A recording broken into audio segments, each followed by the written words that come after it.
अभी समय पूछूं तो आप अपने स्मार्ट वॉच या फिर अपने स्मार्टफोन से मुझे समय एएम या फिर पीएम में बताएंगे। पर सवाल यह है कि एएम और पीएम का मतलब आखिर होता क्या है। तो मैं आपको बताता हूं। हमारे पूरे दिन को 12-12 घंटे के इक्वल पार्ट्स में डिवाइड किया गया है। दोपहर 12 बजे के पहले का समय हम लोग एएम, जबकि दोपहर 12 बजे के बाद के समय को हम लोग पीएम में बताते हैं। अब एएम का मतलब होता है एंटी मेरिडियन, यानी कि दोपहर 12 बजे से पहले, और पीएम का मतलब होता है पोस्ट मेरिडियन, यानी कि दोपहर 12 बजे के बाद। अब ये भूलिएगा मत। क्या आपको पहले से बात पता थी? और नहीं पता थी तो चैट सेक्शन में लिखना मत भूलिएगा। गाइस, आप लोगों ने मर्सिडीज कार ब्रांड के बारे में तो सुना होगा, लेकिन उसमें सबसे फैसिनेटिंग चीज है उसका लोगो। लेकिन मेरा सवाल यह है कि उस लोगो में जो 3 लाइनें होती हैं वो किसको रिप्रेजेंट करती हैं? क्या उसका कोई मतलब होता है? मैं आपको बताता हूं। उस लोगो में वो 3 लाइनें लैंड, वाटर और एयर इसको रिप्रेजेंट करती हैं। मतलब धरती, पानी और हवा। अब जिसने भी ये लोगो डिजाइन किया था उसका मकसद ये था कि इन फ्यूचर ये कंपनी लैंड, वाटर और एयर में दौड़ने वाले प्रोडक्ट बनाएगी और उसमें बादशाहत को हासिल करेगी। है ना ये फैसिनेटिंग? क्या इसके पहले तक ये फैक्ट आपको पता था? और नहीं पता था तो चैट सेक्शन में लिखना मत भूलिएगा। हमारी अर्थ का एकमात्र नेचुरल सैटेलाइट यानी कि प्राकृतिक उपग्रह है चंद्रमा। उसके बारे में एक इंटरेस्टिंग फैक्ट बताता हूं। आपका अभी इस वक्त जितना भी भार है उसका सिर्फ 1/6 भार ही आप लोगों को मून पे फील होगा। मतलब मान लो कि आप 60 किलो के हो तो उसका 1/6 यानी कि सिर्फ 10 किलो का भार ही आप लोगों को मून पे फील होगा। यानी कि आप अपने आप को हल्का महसूस करोगे, और ये होता है ग्रेविटेशन की कमी की वजह से। और अगर मान लो आपको अपना भार कम करना है तो जिम जाने की बजाय आप चंद्रमा पे चले जाओ, वो ज्यादा अच्छा है। Just kidding. ये आपको पता था या नहीं पता था? चैट सेक्शन में लिखना मत भूलिएगा। गाइस, ये तो आपको पता ही है कि प्लेन्स बहुत ज्यादा भारी होते हैं। इनफैक्ट बोइंग 737 तो 80,000 केजी का होता है, और जब वो लैंड करते हैं तो उनकी स्पीड 250 से 300 किलोमीटर पर आवर होती है। पर आपने क्या कभी इमेजिन किया है कि इतनी स्पीड और इतने भार के साथ जब वो लैंड करते हैं तो उनके टायर्स कभी फटते क्यों नहीं है? मैं आपको बताता हूं।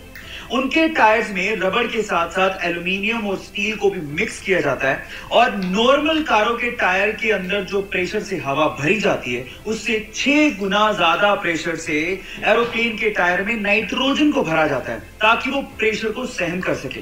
क्या आपको इससे पहले तक ये फैक्ट पता था? नहीं पता था तो चैट सेक्शन में लिखना मत भूलिएगा, और हमारे यूट्यूब चैनल को सब्सक्राइब करना मत भूलिएगा। लिंक बायो में गिवन है। गोल्ड यानी कि सोना रईसी की पहचान मानी जाती है, लेकिन सवाल यह है कि अर्थ की क्रस्ट में तो बहुत सारे मेटल मिलते हैं, फिर गोल्ड को ही इतनी तवज्जो क्यों दी जाती है?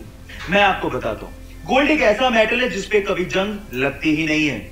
एक्चुअली जब भी कोई मेटल ऑक्सीजन और मॉइस्चर के कांटेक्ट में आता है तो उस पर जंग लगनी शुरू हो जाती है। जैसे कि लोहे का ब्राउन हो जाना, चांदी का काली हो जाना, कॉपर का ग्रीन हो जाना, ये सब कोरोजन यानी कि जंग लगने की वजह से ही होता है। लेकिन गोल्ड एक अनरिएक्टिव मेटल है जो ऑक्सीजन और मॉइस्चर के साथ रिएक्ट करता ही नहीं है।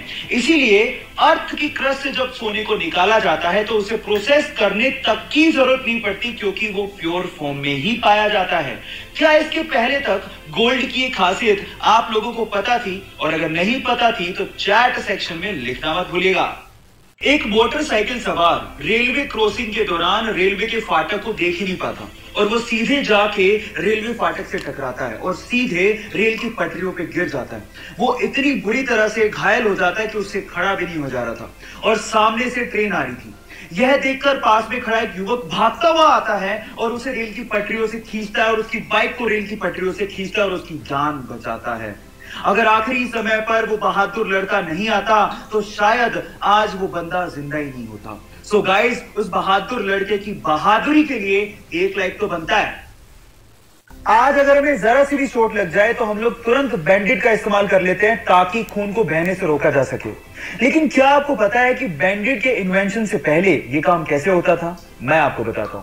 पुराने जमाने में खून के थक्के को जमाने के लिए या फिर खून के बहाव को रोकने के लिए मकड़ी के जाले का इस्तेमाल होता था। जी हाँ गाइस, क्योंकि मकड़ी के जाले में विटामिन के होता है तो वो खून के थक्के को जमाने में मदद करती है।